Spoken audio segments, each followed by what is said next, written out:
প্রথম টি-20 তে বাংলাদেশ ইন্ডিয়ার কাছে 7 উইকেট হারিয়ে গেছে। কোশ্চেন নাম্বার 1, বাংলাদেশ এই ম্যাচে কোথায় হারছে? উত্তর হইতেছে কি বাংলাদেশ ব্যাটিং এবং বোলিং দুই বিভাগে গুয়ারা হারছে। কোশ্চেন নাম্বার 2, বাংলাদেশ ব্যাটিং শিখবে কবে? এন্ড কোশ্চেন নাম্বার 3, বাংলাদেশের ব্যাটসম্যানরা সারা জীবন দৌড় দিছে, মিরপুরের পিচ হইতেছে কি ধান খেতের পিচ, যার কারণে বাংলাদেশের দলীয় রান 150 রানের উপরে হইতে চায় না। তো ভাই শুনো, আজকে কি বাংলাদেশ মিরপুরে খেলছে নাকি ইন্ডিয়ার জন্য আলাদা পিচ বানানো হয়েছিল? তোমরা ব্যাটসম্যানরা শিখবে কবে? যেই পিচে তোমরা জওয়াহর মিছিল লাগাও না, সেই পিচে ইন্ডিয়ার প্লেয়াররা 200+ স্ট্রাইক রেটে ব্যাট করছে। ইভেন হার্দিক পান্ডিয়া তো 240 এর উপর স্ট্রাইক রেটে ব্যাট করছে। তো এখন ভাই তোমরা কিসের দোষ দিবা? মিরপুরের পিচের? যদি দোষ পিচের হয় তাহলে ইন্ডিয়ান ব্যাটাররা এত বিধ্বংসী ইনিংস খেললো কিভাবে? চলেন ম্যাচের শুরু থেকে ডিসকাস করি। ফার্স্টে বাংলাদেশ টস হেরে ব্যাটিং এ নামছিল, আর এইটা এমন একটা পিচ যে পিচে রান হওয়ার কথা ছিল 190 থেকে 200+ রানের স্কোর। সেইখানে আমাদের ব্যাটাররা বোর্ডে রান তুলছে 127 রান, যেখানে আবার পার্ট টাইম টি-20 প্লেয়ার মেহেদী হাসান মিরাজের অবদান বেশি। তার 35 রান না থাকলে বাংলাদেশ 127 রানও করতে পারতো না। তো এখন যদি আমরা ম্যাচে ফেরত আসি, পৃথিবীর সবকিছুই চেঞ্জ হয়ে যায়, ইভেন বাংলাদেশের সরকারও চেঞ্জ হয়ে যায়, কিন্তু একদিকে আমাদের টপ অর্ডারের কোনো পরিবর্তনই হয় না।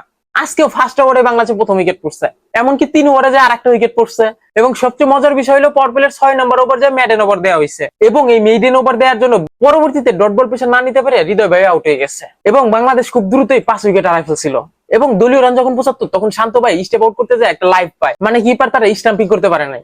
এন্ড ভাই শান্ত কি পরিমাণে মাথা ওঠা ভাই, একটা বলে লাইভ পাওয়ার পরে পরবর্তী বল আবার স্টেপ আউট করতে যায়, এবং বোলারের একটা রীতিমতো ক্যাচ প্র্যাকটিসের মতো বল হাতে ধরায় দেয়, এবং 75 রানে বাংলাদেশের 6টা উইকেট পড়ে যায়। তারপরে রিশাদ আসছিল, প্রথম বলে 6 মারলো, দ্বিতীয় বলে 4 মারছে, এবং সেও বেশি কোন ক্রিজে থাকতে পারে নাই। 93 রানে বাংলাদেশের 7 উইকেট পড়ে যায়। তারপর শুধুমাত্র মেহেদী হাসান মিরাজের কল্যাণে বাংলাদেশ 127 রানের একটা পুঁজি পায়, কিন্তু এই পিছে 127 রান কোনো ঘটনা না। তবুও বাংলাদেশ একটা লজ্জার হাত থেকে বাঁচতে পারছে আর কি। পরবর্তীতে আমরা যদি আমাদের বোলিং সেকশনে আসি, বোলিং সেকশন তাদের ক্যাপাসিটির 100%-এর 40% ডেলিভার করতে পারে নাই, যদিও বা ব্যাটাররা স্কোরবোর্ডে তেমন একটা রান জোগাড় করে দিতে পারে নাই।